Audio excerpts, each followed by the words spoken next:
Jusqu'à présent, en combinatoire, nous avons appris les permutations et les variations.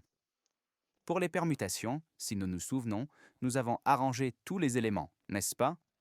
Nous avions 5 personnes que nous avons A assises sur 5 chaises et nous nous demandions de combien de façons différentes nous pouvions les asseoir. Eh bien, pour les variations, nous avions moins de place à attribuer que d'éléments, n'est-ce pas? C'est-à-dire, nous avons assis 5 personnes sur 3 chaises et nous nous sommes à nouveau intéressés au nombre de façons différentes de les asseoir. C'était donc des variations. Eh bien, maintenant, c'est au tour des combinaisons. Et encore une fois, nous allons examiner cela avec notre exemple de personnes et de chaises. Alors, dessinons 3 chaises et dessinons à nouveau 5 personnes.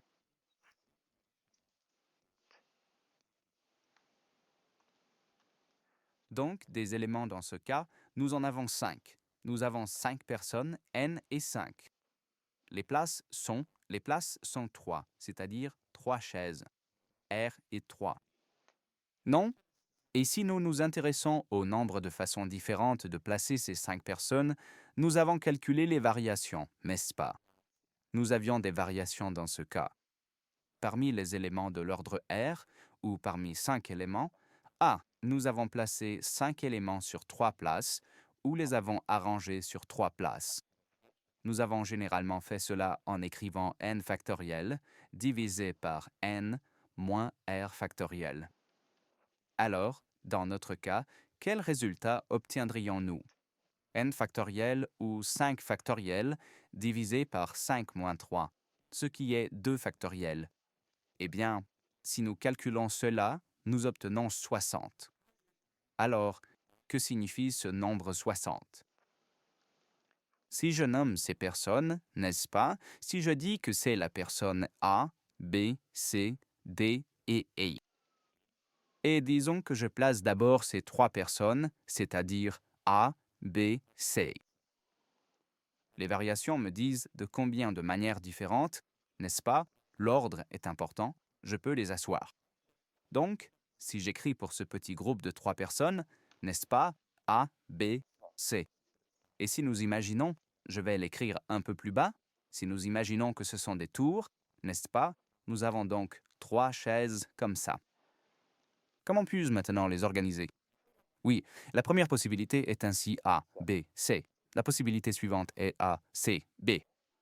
Ensuite, l'option suivante est B, A, C, puis B, C, A. Et aussi que la personne C, n'est-ce pas, soit en première position. C, A, B, puis C, B, A. Donc, ce sont toutes les variations possibles si je place ces 3 personnes sur 3 chaises, n'est-ce pas? Cela fait 60 variations si je combinais toutes ces personnes, n'est-ce pas? C'est-à-dire, je ne sais pas, si je prenais ce groupe C, D, E. Je pourrais encore écrire 6 variations comme ça. Eh bien, au total, il y en a 60. Quelles sont alors les combinaisons? Oui, la combinaison est exactement cela, n'est-ce pas? C'est-à-dire, la combinaison est juste un groupe, n'est-ce pas? Parce que si je m'intéresse à la combinaison de 3 personnes, alors peu importe qu'elles soient assises comme ceci, ou comme cela, ou comme cela. La combinaison sera toujours la même, n'est-ce pas? Ici, il est très important de comprendre quelle est la différence entre les variations et les combinaisons.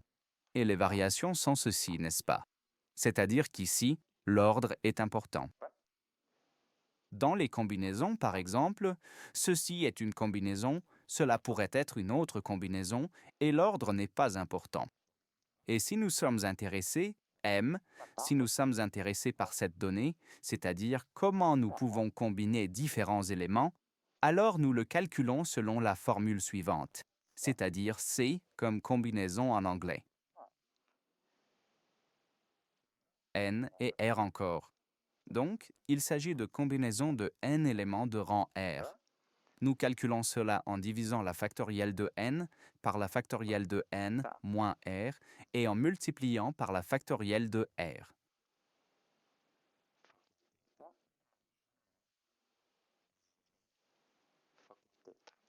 C'est-à-dire, voici la formule si nous voulons déterminer les combinaisons.